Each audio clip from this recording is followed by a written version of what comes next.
واپس چلے جائیں گے اور کتنے پیسے جو میرے پاس روزی کے آنے تھے وہ چلے جائیں گے۔ حضرات گرامی قدر، حضرت نوح علیہ السلام نے اپنے بیٹوں کو وصیت فرمائی، 2 وصیتیں فرمائی۔ پہلی وصیت اسی کا بقولی لا الہ الا اللہ، کہا لا الہ الا اللہ کو نہیں چھوڑنا۔ آخری وصیت فرما رہے ہیں، باپ اپنے بیٹے کو جب آخری بات کہتا ہے تو وہ اس کی زندگی کا نچوڑ ہوتا ہے، وہ سب سے قیمتی بات ہوتی ہے۔ حضرات گرامی کے دوسری نصیحت فرمائی، فرمایا اسی کا بقولی سبحان اللہ و بحمدہ، بیٹا سبحان اللہ و بحمدہ کو نہیں چھوڑنا، اس اللہ کے ذکر کو پڑھتے رہنا ہے، اس تسبیح کو نہیں چھوڑنا۔ کہا اس مخلوقات میں فبیہا یرزق کل خلق، اس تسبیح کو پڑھنے کی وجہ سے اللہ تمام مخلوقات میں رزق تقسیم فرماتا ہے۔ یہ جو مخلوقات ہے یہ اپنے رب کی حمد و ثنا بیان کرتی ہے تو اللہ ان کو رزق عطا فرماتا ہے۔ آپ دیکھتے نہیں ہیں صبح سویرے پرندے اڑتے ہیں، ان کی چونچیں خالی ہوتی ہیں، پیٹ خالی ہوتا ہے، اور جب شام کو واپس لوٹتے ہیں پیٹ بھی بھرا ہوتا ہے اور اپنے بچوں کے لیے ساتھ لے کر کے جا رہے ہوتے ہیں۔ ان کا بھی یہ عقیدہ ہے اور وہ چلتے پھرتے اڑتے ہوئے اپنے رب کی حمد و ثنا بیان کرتے ہیں۔ قرآن کیا کہتا ہے؟ زمین و آسمان میں جتنی مخلوقات ہیں وہ اپنے رب کی حمد و ثنا بیان کرتے ہیں۔ حضرت موسیٰ علیہ السلام بنی اسرائیل کو لے کر کے نکلے ہیں، پیچھے دیکھا تو فرعون کی فوجیں، آگے دیکھا تو دریا کی موجیں۔ بنی اسرائیل قوم کہنے لگی موسیٰ آپ نے تو ہمیں مروا دیا، پیچھے فرعون کی فوجیں ہیں، پکڑ لیں گی، قتل کر دیں گی، مار ڈالیں گی، اگر ان سے بچ بھی گئے تو آگے دریا کی موجیں ہیں، ڈوب کر کے مر جائیں گے، ہم تو نہ آگے کے رہے نہ پیچھے کے رہے، آپ کے ساتھ آئے ہیں، آپ نے تو ہمیں مروا دیا۔ اللہ نے وحی نازل فرمائی، کہا موسیٰ پریشان ہونے کی ضرورت نہیں ہے، آپ کے ہاتھ کے اندر عصا ہے، اس عصا کو پانی میں ماریے۔ پانی میں عصا کو مارا، اللہ نے راستے بنا دیے، اور ایسے راستے لگتا تھا جیسے پہلے پانی یہاں سے گزرا ہی نہیں ہے۔ وہ جو پانی ہے، یہ جو دریا کی موجیں ہیں، یہ جو سمندر کی روانی ہے، یہ میرے رب کی مخلوق ہے اور یہ میرے رب کے حکم کے ساتھ چل رہی ہے۔ آپ دیکھا نہیں، آپ نے پانی آیا اور بڑا بڑا سائنس کا دور ہے، ٹیکنالوجی کا دور ہے، لیکن کوئی پانی کو روک نہیں سکا۔ یہ میرے رب کی ایک مخلوق ہے اور یہ اللہ کے حکم سے چلتی ہے۔ اللہ نے جہاں پر حکم دیا ٹھہر گیا، جہاں پر حکم دیا چل پڑا، اور شہر کے شہر، بستیوں کی بستیاں اس نے اپنے بہاؤ میں لے کر کے نکل پڑا، کوئی نہیں روک سکتا اس کو سوائے میرے رب۔ یہ میرے رب کی مخلوق ہے، اللہ کا حکم چلتا ہے، آرڈر چلتا ہے۔ حضرات گرامی قدر، حضرت موسیٰ علیہ السلام نے بنی اسرائیل کی قوم کو باہر نکالا، گزر گئے، پیچھے سے اللہ نے پھر حکم فرمایا، دریا کی موجیں آپس میں ملی ہیں، فرعون کی فوجوں کو غرق کر دیا ہے۔ اب بنی اسرائیل کی قوم جب باہر نکل گئی نا تو کہنے لگی موسیٰ چلو ٹھیک ہے، آپ نے ہمیں بچا تو لیا ہے، اللہ نے مدد فرمائی ہے، اب ہمارے بڑے بڑے 12 خاندان ہیں، آپ کے پاس تو خود کھانے کے لیے کچھ نہیں ہے، ہماری روزی روٹی کا اہتمام آپ کہاں سے کریں گے؟ فرعون کے پاس تو بڑے بڑے باغات تھے، چلو ہم اس کے پاس رہتے تھے، آپ ہمیں لے کر آگے، ہمارے کھانے کا اہتمام کہاں سے ہوگا، کون کرے گا؟ یہی سوال آج ہمارے ذہن میں آتا ہے، کہاں سے ملے گا، کیسے بندوبست ہوگا، کیسے ہوگا؟ اللہ تعالیٰ نے وحی نازل فرمائی، کہا موسیٰ تیرے ہاتھ کے اندر جو عصا ہے، اس عصا کو، یہ جو سامنے پتھر نظر آ رہا ہے اس پتھر پر ماریے۔ عصا پتھر پر مارا، ایک اور پتھر نکلا، پھر عصا مارا، ایک اور پتھر نکلا، تیسرے پتھر پر عصا مارا، اس کے اندر سے ایک چھوٹا سا کیڑا نکلا اور اس نے اپنے منہ میں رزق لیا ہوا ہے اور وہ بول رہا ہے، بن بنا رہا ہے، اور اللہ تعالیٰ نے حضرت موسیٰ علیہ السلام کی سماعت کو کھولا، کہا موسیٰ سننا، یہ میری چھوٹی سی مخلوق کیا کہہ رہی ہے، یہ میری تسبیح بیان کر رہی ہے 3 پتھروں میں، یہ میری حمد و ثنا بیان کر رہی ہے، اس کے الفاظ سنیے کہہ کیا رہی ہے، یہ کن الفاظوں سے میری حمد و ثنا بیان کر رہی ہے۔ آپ الفاظ سنیں گے آپ کو لطف آئے گا۔ وہ چھوٹا سا کیڑا بول کر کے کہہ رہا تھا سبحان من یرانی و یسمع کلامی و یرفع مکانی وَيَرْزُقُنِي وَلَا يَنْسَانِي۔ نہیں سمجھ آئی؟ ترجمہ کرتا ہوں سمجھیے گا۔ وہ چھوٹا سا کیڑا کہتا ہے سبحان من یرانی، پاک ہے وہ ذات جو خود عرش پر مستوی ہے اور اتنی لا تعداد اس کی مخلوقات ہیں، لیکن سبحان من یرانی، پاک ہے وہ ذات جو عرشوں پر مستوی ہو کر کے مجھ کو دیکھتی ہے۔ وَيَرْفَعُ مَكَانِي، اور میرے رہنے کی، میرے مکان کی جگہ اسے معلوم ہے، وہ جانتا ہے کہ میری ایک مخلوق 3 پتھروں کے اندر موجود ہے۔ اور کہا وَيَسْمَعُ كَلَامِي، اور جب میں اسے پکارتا ہوں تو وہ میری کلام کو، میری پکار کو سنتی ہے۔ وَيَرْزُقُنِي وَلَا يَنْسَانِي، اور پاک ہے وہ ذات جب مجھے ضرورت پڑتی ہے کبھی ناگا نہیں ہوا، کبھی تاخیر نہیں ہوئی۔ وَيَرْزُقُنِي، وہ مجھے رزق عطا کرتی ہے۔ وَلَا يَنْسَانِي، اتنی لا تعداد اس کی مخلوقات ہیں لیکن وہ کبھی مجھے بھولا نہیں ہے۔ سبحان، یہ ہے آپ کا اور میرا کام۔ اللہ کا جس کو تعارف ہو جائے نا، جس کو یہ پتہ چل جائے کہ اللہ کون ہے، فَاعْلَمْ أَنَّهُ لَا إِلَهَ إِلَّا اللَّهُ، اللہ کی ذات کیسی ذات ہے، کیسی رحیم و کریم ذات ہے، اور اپنے بندے سے کتنی محبت کرتی ہے۔ اللہ کی ذات کا تعارف۔ ایک بدو آیا میرے نبی کے پاس، میرے نبی کا یار، میرے نبی کا غلام، آ کر کے عرض کرتے آقا قیامت والے دن بڑا سخت عذاب ہونا ہے اور بڑی شدت کا، میرا سوال یہ ہے کہ وہ جو حساب لینا ہے قیامت والے دن، وہ حساب کس نے لینا ہے؟ تو حضور علیہ السلام فرماتے ہیں حساب لینا ہے کائنات کے پروردگار نے۔ وہ بدو جٹکا سا بندہ جاتا ہوا بولتا ہوا کہہ رہا ہے پھر ستّے ہی خیران ہے، اگر اللہ نے حساب لینا نا پھر خیر ہی خیر ہے، بس بچ گئے، پھر تو بچ گئے، اللہ نے حساب لینا، وہ بڑا رحیم و کریم بادشاہ ہے، کہیں ہم کسی بندے کی حدیں نہیں چڑھ گئے، وہ تو اس نے تو ہر چیز کا ہم سے بدلے لے لینے تھے، وہ تو رحیم کریم بادشاہ ہے، وہ تو کہتا ہے زمین سے آسمان تک گناہ لے کر آ جا، اس میں شرک نہ ہوا، میری رحمت جوش میں آئے گی، میں سارے معاف کر دوں گا، اور ولا ابالی، مجھے کوئی پوچھنے والا نہیں ہے۔ وہ کائنات کا شہنشاہ کہتا ہے یہ جو شیطان ہے نا، ابلیس، اس کو حکم دیا کہ کرو سجدہ آدم علیہ السلام، اس نے انکار کر دیا۔ اللہ تعالیٰ نے جب سزا دینے کا فیصلہ فرمایا تو اس نے اللہ سے ایک دعا کیا، اللہ مجھے نا قیامت تک کے لیے مہلت چاہیے۔ اللہ نے ابلیس کی دعا کو قبول فرما لیا۔ جب دعا قبول ہوگی نا تو اس نے نا قسم اٹھا کر کے کہا، اور کہتا کیا، وَعِزَّتِكَ يَا رَبِّ، اے میرے پروردگار مجھے تیری عزت کی قسم ہے، مجھے مل گئی ہے مہلت، اب قیامت تلک کے لیے میرا ایک ہی کام ہوگا، میں تیرے بندوں کو کروں گا گمراہ، ان سے گناہ کرواؤں گا، غلطیاں کرواؤں گا، جنت میں نہیں ان کو جانے دوں گا، بس اب میرا ایک ہی کام ہے، تیرے بندوں کے خون میں گردش کروں گا، میں تیرے بندوں کو بھٹکا دوں گا سیدھے راستے سے، اور گناہوں کی زندگی ان کو دوں گا کہ وہ ہر وقت گناہ کرتے رہیں گے۔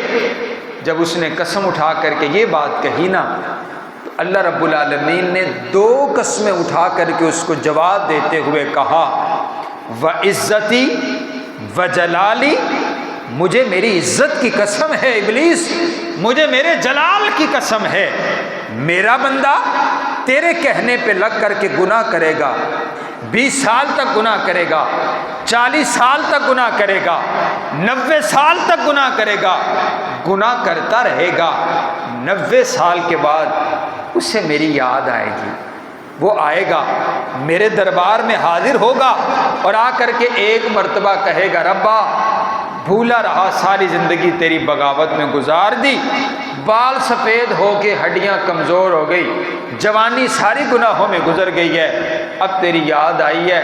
فرمایا ایک آنسو بہائے گا اور کہے گا ربا مجھے معاف کر دے۔ اللہ کہتا ہے مجھے میری عزت کی قسم ہے، مجھے میرے جلال کی قسم ہے، میں اپنے بندے سے اتنا پیار کرتا ہوں، میں صرف اس بندے کو معاف نہیں کروں گا، اس کے 90 سال کے گناہوں کو نیکیوں میں تبدیل کر ڈالوں گا۔ سبحان اللہ، یہ ہے کائنات کا شہنشاہ۔ اور پتہ ہے آپ جب حمد و ثنا بیان کرتے ہیں تو اس کی کتنی طاقت ہے، آپ جب اللہ کی تسبیح بیان کرتے ہیں تو کتنی طاقت ہے اس کی۔ جب اذان ہوتی ہے نا، اذان تو مؤذن کہتا ہے اللہ اکبر اللہ اکبر، اللہ سب سے بڑا ہے، بولیے اللہ، آپ بولیے اللہ۔ میں اللہ اکبر کا آپ کو معنی سمجھانے لگا ہوں، حالانکہ اللہ اکبر کو کھولا نہیں جا سکتا، سمجھایا نہیں جا سکتا، لیکن میں کوشش کرتا ہوں۔ اللہ اکبر، مؤذن اذان دیتا ہے اور کہتا ہے اللہ اکبر اللہ اکبر، اذان ہوتی ہے معزز سامعین، اللہ سب سے بڑا ہے۔ کہنے کا مطلب یہ ہوتا ہے تیری دکان بڑی نہیں، تیری خواہشات بڑی نہیں، تیری مصروفیات بڑی نہیں ہیں، وہ جس کا بلاوا آ گیا ہے وہ سب سے بڑا ہے، اس کی آواز سب سے بڑی ہے، اس کا بلاوا سب سے بڑا ہے۔ آج آپ کو اور مجھے بلائے، کو M P A M N A بلائے، کوئی ڈی ایس پی بلائے، کوئی چودھری بلائے، بھاگتا ہوا جاتا ہے مجھے بلاوا آیا ہے بڑے آدمی کا، کسی کو کہتے ہیں جناب وقت نہیں ہے میرے پاس، آج دکان بند رہے گی، آج میری اپوائنٹمنٹ ہے، میری مصروفیات ہیں۔ حضرات گرامی قدر، اس کائنات میں سب سے جو بڑا ہے، جو سب سے بڑا ہے، اس کا بلاوا ہے۔ مؤذن اذان دینے کے بعد آتا ہے امام، امام کے پیچھے کھڑا ہو کر کے مکبر تکبیر کہتا ہے، وہ بھی یہی کہتا ہے اللہ اکبر اللہ اکبر۔ ہاں امام نماز شروع کرتا ہے، وہ بھی کہتا ہے اللہ اکبر اللہ اکبر۔ قیام سے رکوع میں جاتا ہے تو اللہ اکبر اللہ اکبر۔ آخر یہ کلمہ ہے کیا ہے؟ اللہ اکبر کا معنی کیا ہے؟ اللہ اکبر کا معنی آپ کو سمجھاتا ہوں۔ یہ دیکھیے، یہ آپ کی مسجد ہے، یہ آپ کی مسجد یونین کونسل کے اندر موجود ہے۔ یہ جو یونین کونسل ہے یہ گجرانوالہ شہر میں موجود ہے، یہ جو گجرانوالہ ہے یہ ضلع میں موجود ہے، یہ جو ضلع ہے یہ پنجاب میں موجود ہے، یہ جو پنجاب ہے یہ پاکستان میں موجود ہے، یہ جو پاکستان ہے یہ بر صغیر میں موجود ہے، یہ جو بر صغیر ہے یہ بر اعظم میں موجود ہے۔ دنیا کائنات میں 7 بر اعظم ہیں، 7 سمندر مل کر کے یہ ہماری کائنات بنتی ہے، یہ ہماری سرزمین بنتی ہے جہاں پر ہم آباد ہیں، جہاں ہماری زندگی ہے۔ اور اس دنیا کو، اس زمین کو روشنی پہنچانے کے لیے اللہ نے ایک ستارہ بنایا ہے جس کا نام سورج ہے، اور یہ جو سورج ہے یہ اس سرزمین سے 12 لاکھ گنا بڑا اللہ نے سورج بنایا ہے۔ اس جیسی زمینیں 12 لاکھ ہوں تو وہ ایک سورج کے اندر سمو جائیں، اتنا بڑا یہ ستارہ اور سیارہ ہے۔ صرف یہ ایک ستارہ اللہ نے نہیں بنایا، اس جیسے کئی ہزاروں ستارے ہیں۔ اس سے بڑا ایک اور ستارہ ہے جو اس سورج سے 90 کروڑ گنا بڑا ستارہ رب کائنات نے بنایا ہے۔ اور یہ بھی ایک ستارہ نہیں ہے، یہ ایک جہان ہے ستاروں کا، سیاروں کا، کہکشاؤں کا۔ یہ اللہ نے ایک نظام چلایا ہے اور وہ اللہ کے حکم پر اپنے اپنے دائرے میں گھوم رہے ہیں۔ ایک سیکنڈ کے لیے، ایک لمحے کے لیے کوئی اپنے دائرے سے ادھر اور ادھر نہیں ہٹتا، کوئی اپنی سپیڈ سے آگے اور پیچھے نہیں ہٹتا۔ سائنس نے اس بات کو ثابت کیا ہے، اگر کوئی بھی چلتا ہوا ستارہ اپنے دائرے سے ہٹ جائے، اپنے وقت سے ہٹ جائے ایک لمحہ، کائنات میں ایسا دھماکہ ہو کہ یہ ساری کائنات برباد ہو جائے۔ ہر ستارہ اور سیارہ اپنے اپنے دائرے میں گھوم رہا ہے، یہ اللہ کا ایک نظام ہے۔ پھر اللہ نے ایک آسمان بنایا ہے، آسمان کی چھت بنائی ہے، پھر آسمان پہلا، دوسرا آسمان، دوسرے سے تیسرا آسمان، پہلے آسمان سے دوسرے آسمان کا 500 سالوں کا سفر ہے، دوسرے سے تیسرے کا 500 سالوں کا سفر ہے، تیسرے سے چوتھے کا 500 سالوں کا سفر ہے، اور یہ ساتوں آسمان ہیں، یہ ساتوں آسمان پار اللہ نے بیت المعمور بنایا ہے۔ جیسے دنیا میں بیت اللہ ہے نا، ہماری سرزمین پر بیت اللہ ہے، آپ نے فرمایا بالکل بیت اللہ کے اوپر بیت المعمور ہے، فرشتوں کی عبادت کی جگہ ہے، اور آپ نے فرمایا اللہ کی یہ جو مخلوق فرشتے ہیں ان کی تعداد اتنی ہے جو بیت المعمور میں ایک دن میں 70,000 فرشتہ عبادت کرتا ہے، اور جو ایک مرتبہ عبادت کر لیتا ہے زندگی میں دوبارہ اس کی باری کوئی نہیں آتی ہے۔ اتنے فرشتے ہیں، اتنی لائن لگی ہوئی ہے کہ دوبارہ اس کی باری نہیں آتی۔ یہ تو ہمارا نصیبہ ہے نا، یہ ہماری قسمت ہے کہ اللہ ہمیں بار بار بلاتا ہے، اور ہم بیت اللہ کا طواف کرتے ہیں اور پڑھتے ہیں لبیک اللہم لبیک لبیک لا شریک لک لبیک ان الحمد والنعمت لک والملک لا شریک لک۔ اللہ آپ کو بار بار یہ تلبیہ بیت اللہ میں پڑھنے کی توفیق عطا فرمائے۔ حضرات بیت المعمور ہے، بیت المعمور کے اوپر اللہ نے جنت بنائی ہے، اللہ نے پھر نظام بنایا ہے، پھر اوپر سدرۃ المنتہا ہے۔ اللہ اکبر کا آپ کو معنی سمجھانے لگ، سدرۃ المنتہا ہے، سدرۃ المنتہا سے اوپر پھر اللہ کی کرسی ہے۔ یہ جو کرسی ہے نا، اس کو میرے پاک پیغمبر علیہ السلام نے بیان فرمایا ہے کہ یہ اللہ کی کرسی کتنی بڑی ہے۔ آپ علیہ السلام فرماتے ہیں یہ جو اللہ کی کرسی ہے، اس کرسی کے سامنے یہ زمین اور یہ آسمان، یہ چاند اور یہ سورج، یہ ستارے اور کہکشائیں، یہ جو ساری کائنات ہے یہ اللہ کی کرسی کے سامنے ایسے ہے جیسے ایک بہت بڑا صحرا ہو، اور اس صحرا میں چھوٹی سی انگوٹھی پڑی ہوئی ہو، چھلا پڑا ہوا ہو۔ یہ جو انگوٹھی ہے نا، اس انگوٹھی میں زمین بھی ہے، آسمان بھی ہے، چاند بھی ہے، سورج بھی ہے، کہکشائیں بھی ہے، ستارے بھی ہیں۔ یہ ساری کائنات اللہ کی اس کرسی کے سامنے ایک چھوٹی سی انگوٹھی کے مانند ہے۔ اور پھر فرمایا اللہ کی کرسی کے اوپر پھر اللہ کا عرش ہے، اور یہ جو اللہ کا عرش ہے، اللہ کا عرش اتنا بڑا ہے، اللہ کا عرش، اللہ کے عرش کے سامنے اللہ کی یہ جو کرسی ہے یہ ایک انگوٹھی کے چھلے کے برابر ہے، یہ اللہ کا عرش ہے۔ اور فرمایا اللہ کے عرش کو جن فرشتوں نے اللہ کے عرش کے نیچے جنہوں نے اس کو تھاما ہوا ہے، وہ فرشتے اتنے بڑے فرشتے ہیں کہ ان کے کانوں کے لو سے لے کر اور ان کے کندھوں تک کئی ہزاروں میل گھوڑا سفر کرتا رہے اور وہ سفر طے نہ ہو، اتنی بڑی مخلوق اللہ کا فرشتہ ہے، اور یہ اللہ کا عرش ہے۔ اور اللہ اپنے عرش پر الرحمن علی العرش استوى، اپنے شان کے مطابق، اپنے جلال کے مطابق اللہ اپنے عرش پر مستوی ہے۔ یہ سب سے بڑا ہے جس کو اللہ اکبر کہتے ہیں، سبحان اللہ۔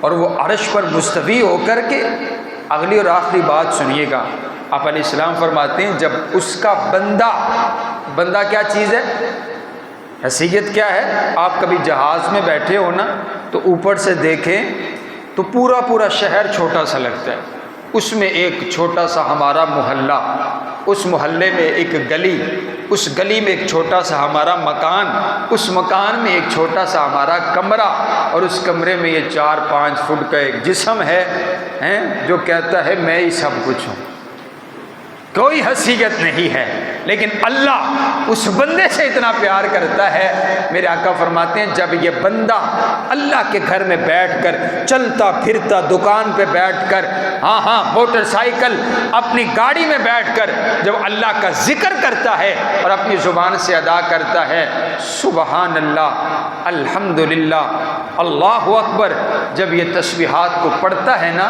میرے آقا فرماتے ہیں یہ جو تسبیحات ہیں، یہ کلمات ہیں، یہ زمین سے اٹھتے ہیں، ہواؤں فضاؤں میں گھومتے ہوئے پہلے آسمان میں پہنچتے ہیں، پہلے سے دوسرے، دوسرے سے تیسرے، چوتھے، پانچویں، چھٹے، ساتوں آسمان پار، جنت سے ہوتے ہوئے سدرۃ المنتہا، سدرۃ المنتہا سے ہوتے ہوئے جہاں کوئی نہیں جا سکتا، فرمایا اللہ کے عرش کے نیچے جا کر کے یہ چکر لگانے لگتے ہیں اور بن بنانے لگتے ہیں جیسے ایک مکھی شہد کی بن بناتی ہے، اور فرمایا یہ یوں ہی نہیں بن بناتے، یہ اللہ سے دعا کرتے رہتے ہیں، اے اللہ تیرے بندے نے آج تیرا ذکر کیا ہے، اپنے اس بندے کے سارے گناہوں کو معاف فرما دے۔ سبحان، ایک تو ذکر کرنے کا ثواب ملتا ہے، اور وہ جو کلمات ہیں وہ بھی آپ کے اور میرے حق میں دعا کرتے ہیں۔ آج کی ہماری گفتگو کا عنوان یہ تھا، الا بذکر اللہ تطمئن القلوب، دلوں کا سکون اللہ نے اپنے ذکر میں رکھ دیا ہے۔ جس نے مشین بنائی ہوتی ہے نا، وہ جانتا ہے کہ میں نے اس کو کیسے بنایا، اس کی کیا چیز کیسے ہے۔ جس نے کار موٹر سائیکل بنائی ہے وہ آپ کو بتائے گا اس میں یہ آئل ڈالو گے، یہ مشینری ڈالو گے تو یہ صحیح چلے گی۔ اللہ نے یہ جو دل بنایا ہے نا، اس خالق اور مالک نے کہا ہے کائنات کی کسی شے کے اندر میں نے اس کا سکون نہیں رکھا، الا بذکر اللہ تطمئن القلوب، میں نے اس دلوں کا سکون اپنے ذکر میں رکھ دیا ہے۔ بندہ بھٹکتا رہے، دنیا کے پیچھے لگتا رہے، مال و متاع کماتا رہے، بڑے بڑے امیر آپ نے اور میں نے بھی دیکھے، رات کو نیند نہیں آتی، اور میں نے ایسے ایسے مولوی بھی دیکھے ہیں جن کو ہم کہتے ہیں جی اس کی تو 25,000 تنخواہ ہے، 20,000 تنخواہ ہے، مولوی صاحب تو انہوں کی پتہ ساڈا سٹیٹس کی ہے۔ اللہ کی قسم، وہ نماز پڑھا کر کے جب وہ رات کو سوتے ہیں تو وہ میٹھی نیند سوتے ہیں، اور اللہ تہجد کے وقت ان کو اٹھا لیتا ہے۔ اور جن کو اللہ کے ذکر کا نشہ لگ جائے نا، میں نے ایک جگہ پر درس دیا، مجھے ساتھی فرمانے لگے ہمارے ابو جی فوت ہو گئے ہیں لیکن ان کی زندگی ایسے تھی، ساری زندگی ہم نے ان کو دیکھا، پوری زندگی میں کبھی ان کی تہجد قضا نہیں ہوئی، کبھی تہجد ان کی نہیں چھوٹی ہے۔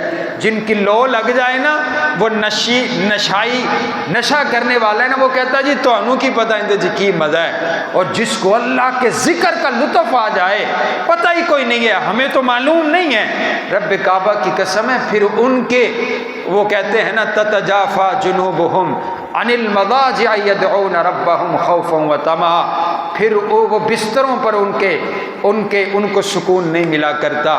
اللہ رب العالمین ہم سب کو ایسی زبان عطا فرمائے جو ہر وقت اپنا ذکر کرے۔ آپ نے فرمایا جس کا خاتمہ ہو اور آخری وقت میں من کان آخر کلامی لا الہ الا اللہ داخل الجنہ، جس بندے کا آخری کلمہ لا الہ الا اللہ ہوگا نا، مرتا مرتبہ کہہ گیا لا الہ الا اللہ۔ اب مجھے سوچ کے بتائیں یہ کون لوگ ہوں گے جو مرتے مطلب ایکسیڈنٹ ہوا ہے جیسے جس کی موت لکھی ہے۔ اللہ ہم سب کو عزت والی شہادت والی موت نصیب فرمائے، ایمان والی موت نصیب فرمائے۔ آخری وقت میں اس کو کیا معلوم ہے؟ کہنے والوں نے کہا ہم نے ایسے ایسے لوگ بھی دیکھے جن کی زبان کو ذکر کرنے کی نہیں گالیاں دینے کی عادت تھی، جب وہ مرا تو گالیاں دیتا دیتا مر گیا۔ زبان کو بولنے کی جو عادت وہ ہے، جیسا اس کو عادت ڈالیں گے یہ وہی بولے گا۔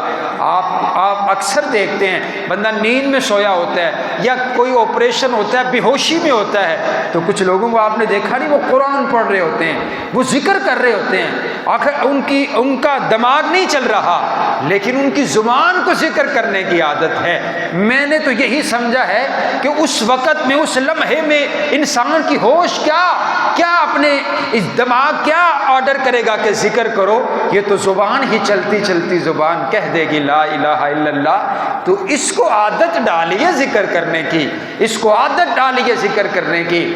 اللہ رب العالمین ہم سب کو ذکر کرنے والی زبان عطا فرمائے۔ وآخر دعوانا ان الحمد للہ رب العالمین۔ آج کا یہ پروگرام، یہ درس